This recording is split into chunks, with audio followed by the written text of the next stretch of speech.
The San Diego Seals have clinched a berth in the National Lacrosse League playoffs. It marks the fourth straight postseason in which they've done so.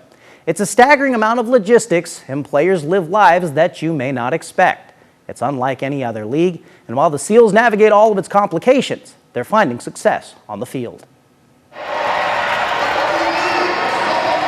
The San Diego Seals are at home in March for a matchup with the Vancouver Warriors, a rivalry in the NLL, and at this point of the season, both teams are fighting for a playoff spot. Watching this indoor lacrosse league, there are plenty of goals, big hits, and players putting it all on the line to win.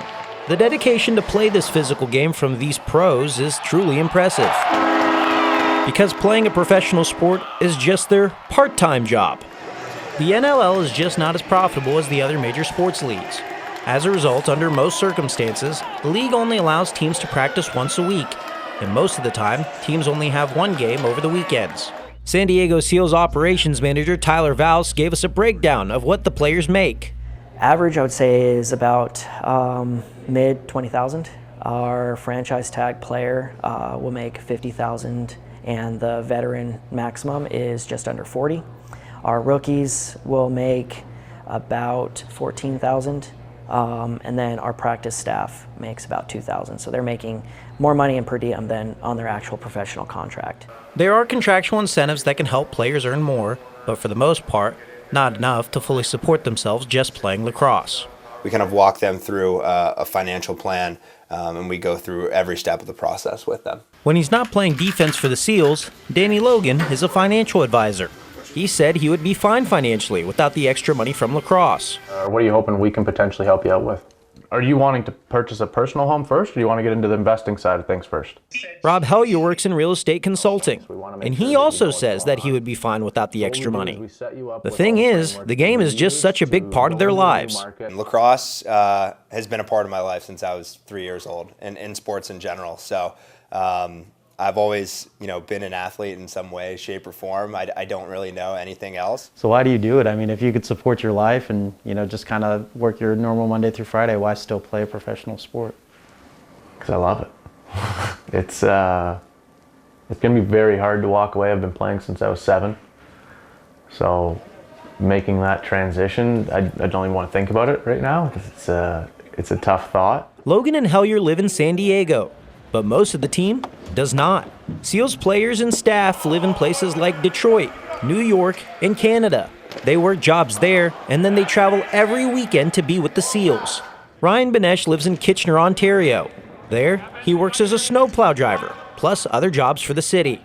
He told me he could live off the money that he makes there too, or could find another part-time job in Canada. After all, he is 40 years old, playing this physical game.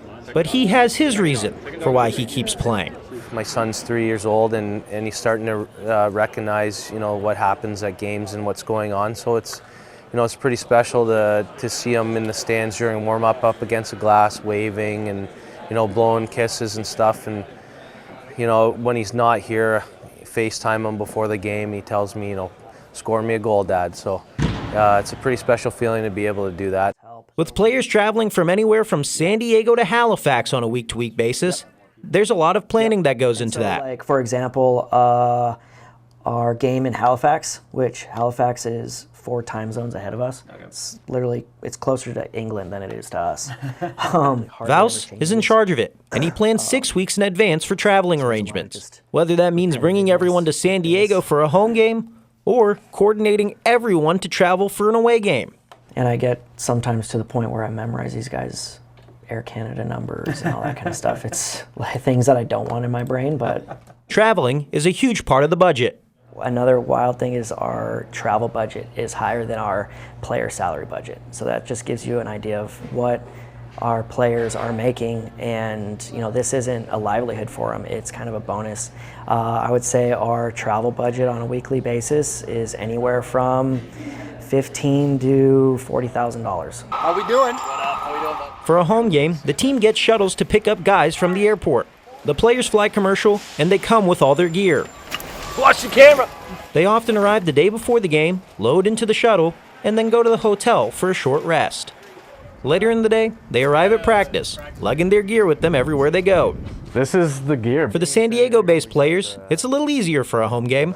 Guys like Hellier pack up their stuff and keep it anywhere they can. When everyone gets to practice, it's a reunion of sorts. It's also when players get much-needed treatment from the team trainers, who they see just a couple of days a week. The team gives players resources to maintain their bodies when they're not with the team, but it's up to the players to keep up their health till they get back with the Seals. I also try to, get into like the sauna and the cold tubs and do all the recovery stuff I can. At home, I got the massage guns and all that stuff. So it's basically, you just try and keep yourself healthy if you can, and if you need a little help, then hopefully we have that avenue. Vaus is the operations manager. He's also the athletic trainer.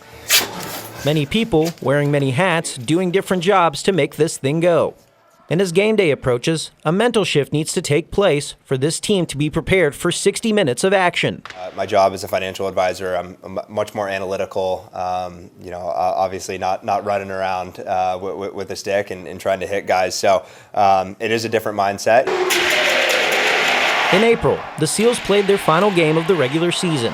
They had to beat Albany in this game to make the playoffs, team they lost to the weekend prior. As the game started, Albany had the hot hand, getting out to a 4-goal lead and led by 3 goals at halftime. The largest crowd of the season at Pechanga Arena urged the Seals on to come back. And the Seals were motivated to do so as well.